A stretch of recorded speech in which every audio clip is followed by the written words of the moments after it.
makapaniwala sa matatamis na salita ng mga Amerikano. Walang puwang ang bulag sa gabinete na ito.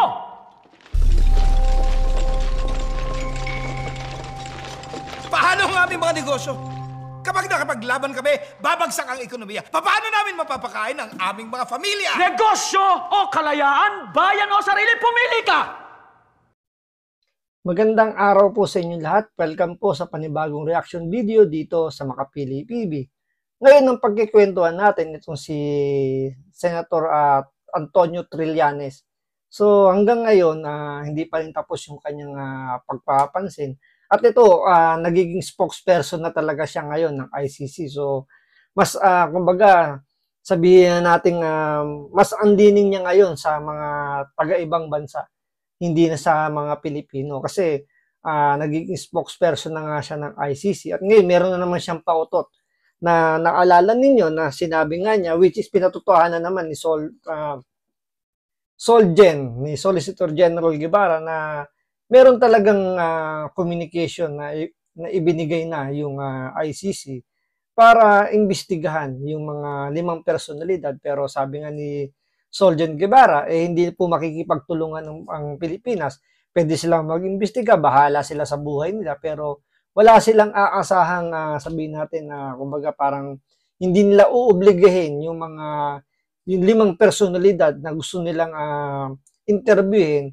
Kasi, kumbaga parang off-limit na yung gobyerno ng Pilipinas, hindi sila makikipagtulungan. So, whether makipag-cooperate yung 5 personalidad o hindi, bahala na yung ICC doon. So, bago natin simulan yung topic na yan, kung hindi ka pa nakasubscribe sa Makapili TV, baka pwede naman pakipindot yung subscribe button. At the same time, palike na rin ng video, wala naman pong bayad dyan. Kaya, pindot na. So, ito, panoorin po natin itong balitang to. Inihayag ni dating Senador Antonio Trillanes IV na kasabay umano ng dokumentong ibinigay ng International Criminal Court o ICC sa Philippine government hinggil sa 5 karagdagang suspect sa war on drugs ng Duterte administration ay humingi na rin ng ICC sa Interpol na maglabas ng Blue Notice laban kina dating Pangulong Rodrigo Duterte. Senator Ronald Bato de la Rosa, dating PNP Chief Oscar Albayalde at iba pang mga sinasabing suspects sa madugong giyera kontra droga ng pamahalaan. Layo nitong mamonitor ang galaw nila sa labas ng Pilipinas. Tingnan mo to parang inuutusan ng Interpol o ng ICC yung Interpol na maglabas ng notice dahil suspect daw di umano or sabihin natin, iniimbestigahan itong mga personalidad ito, particular si Pangulong Duterte, si Bato de la Rosa, si Oscar Albayalde. Ngayon, siyempre, kung ikaw yung Interpol, magtatanong ka muna kung baka maghihingi ka muna ng reason kung bakit kailangan namin mag-issue ng Blue Notice para pigilan or i-monitor tong mga taong to. 'Di ba? Hihingi ka muna ng ano bang dahilan bakit nyo gustong kumbaga gusto nyong i-monitor yung mga tao na to. Siyempre sasabihin ngayon ng ICC kung ano yung mga reason. Pero siyempre, kumbaga, kung wala namang kumbaga, kung itong ICC na to, wala namang nakuhang, kumbaga, wala silang makuhang tawag dito, one-sided lang hinakukuha nilang paliwanag, ganun, di ba, na mga ebidensya, mga interview, di ba siyempre pag mag-iimbestiga ka, kailangan both side para ma-distinguish mo kung nagsasabi ba ng totoo o hindi. Pero kung ang magiging subject mo lang para sa pagbibigay ng hatol mo, isang side lang, lumalabas doon, hindi tama yung pag-iimbestiga. So yun yung sa tingin kong titingnan dyan ng Interpol. Siyempre, when you say Interpol, International Police yata tawag dyan, or basta mga law enforcement dyan, siyempre may alam din sa batas yan. So, kung sila yung tatanggap ng notice na parang inuutusan sila na ICC na maglabas ng Blue Notice na yan, kung wala namang sapat na ebidensya, bakit nila gagawin yan? Diba? So, siyempre, magtatanong din muna sa Philippine government, sasabihin, itong ICC may request ng Blue Notice at ganito, ganyan na tungkol dito sa 5 tao na to, anong masasabi ninyo? siyempre, sasagot lang naman ng Pilipinas yan. Hindi kami nakikipag-coordinate sa ICC dahil omnis na kami dyan eh. Kumbaga, hindi na kami connected. So, walang reason.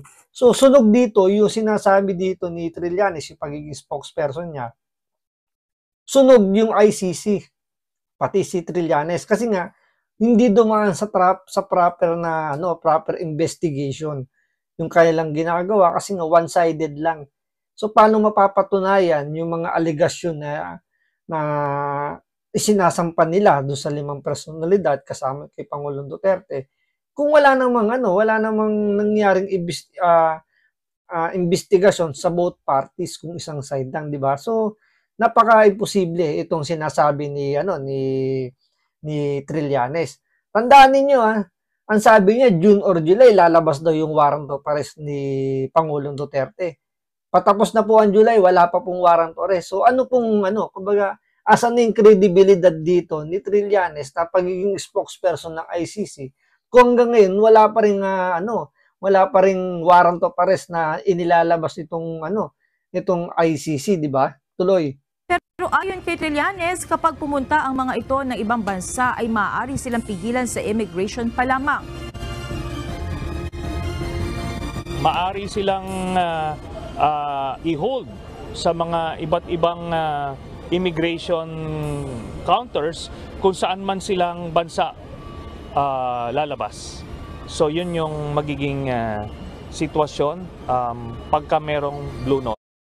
Bilib din ako rito kay Trillanes kung magbigay siya ng report, talagang buong-buo yung niya, paniniwala niya na tatayo yung kanyang mga pinagsasabi.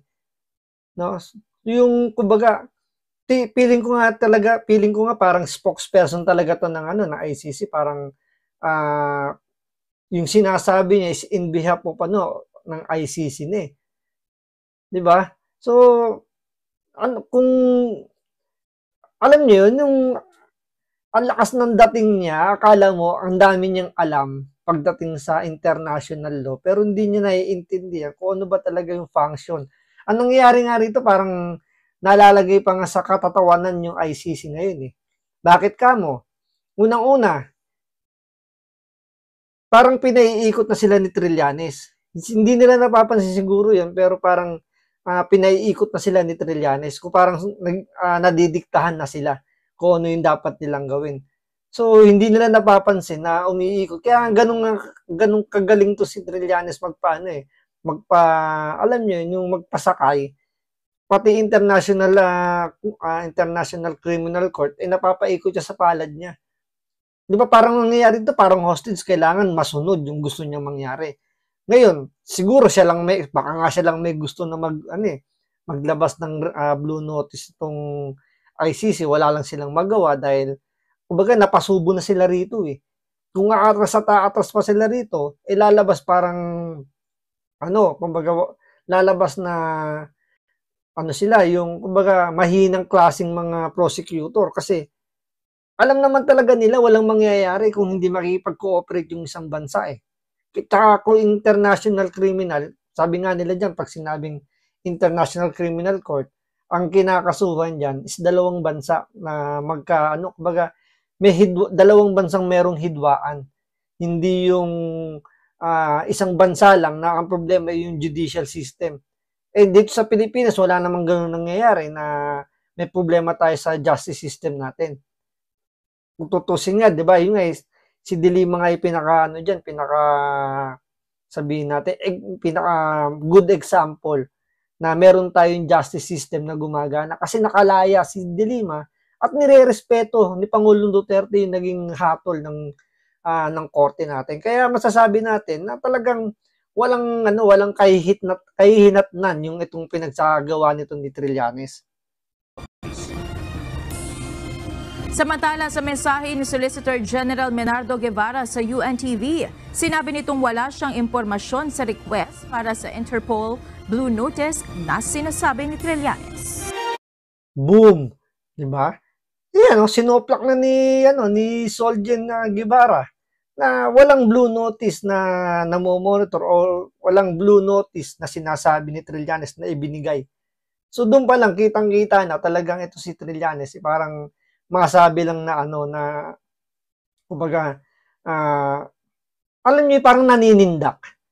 So sindakan yung nangyayaring ano rito, sindakan yung nangyayaring labanan dito. Pag nagpasindak ka rito kay Trillanes, luluhod ka na lang bigla sa kanya. Pero tingnan nyo pag ito walang nangyari diyan, kakahul na naman niya at sasabihin na naman niya na hindi kasi ugali nito ni Trillanes kapag ito hindi na pagbigyan, aawayin niya tong mga to. Tingnan niyo pag biglang umatras tong ICC, kung ano-ano nila sasabihin ni Trillanes dito sa ICC na to. Kasi sigurado tayo dito walang mangyayari kasi nga napakalabo po nung investigasyon na ginagawa nila. Unang-una, wala akong nakasampang kaso rito sa Pilipinas laban kay Pangulong Duterte, kay Bato de la Rosa, tsaka doon kay Oscar Albayalde. So paano mag-iimbestiga ang ating mga law enforcement natin dito kung wala nakasampang kaso? So dapat inuunang tinitingnan din muna ng ICC, 'di ba? Meron ba nakasampang kaso diyan? Kung wala, ba't kayo mag-iimbestiga? Hindi nyo pa pala sinasampahan ng kaso. Kung dapat yan, sampahan nyo muna ng kaso. Ngayon, kung walang nangyari at sa tingin ninyo, hindi naging maganda yung naging hatol yung justice system natin, doon siguro baka pwede na manghimasok yung International Criminal Court. Pero sa tingin ko, medyo napakalabo pa rin mangyari yun. So, tingnan natin kung itong pagpasok ng August, may lumabas na warrant of arrest. Kasi kung walang lalabas na warrant of arrest dyan, sunog itong si Trillanes. So maraming salamat sa panonood. Ingat po kayo lagi. God bless.